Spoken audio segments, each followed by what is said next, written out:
ভাত খেয়ে নে। পাগল আমি।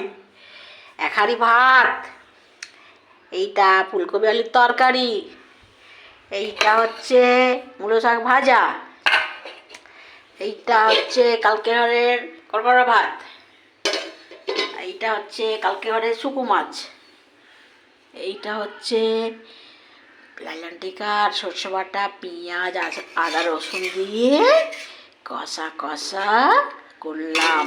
আমার মেয়েটা আবার কষা না হলে ভাত খেতে পারে না, ও আর ঝোল টোল পছন্দ করে না, তাহলে করলাম, ভালো করে করলাম। এখন কী বলে ও জানি না। তুমি চান করো, ভাত খাও। এই যে সব হয়ে গেল, এবারে কাজ, সারাদিনের কাজ, কাজ করতে করতে মাথা খারাপ এখন।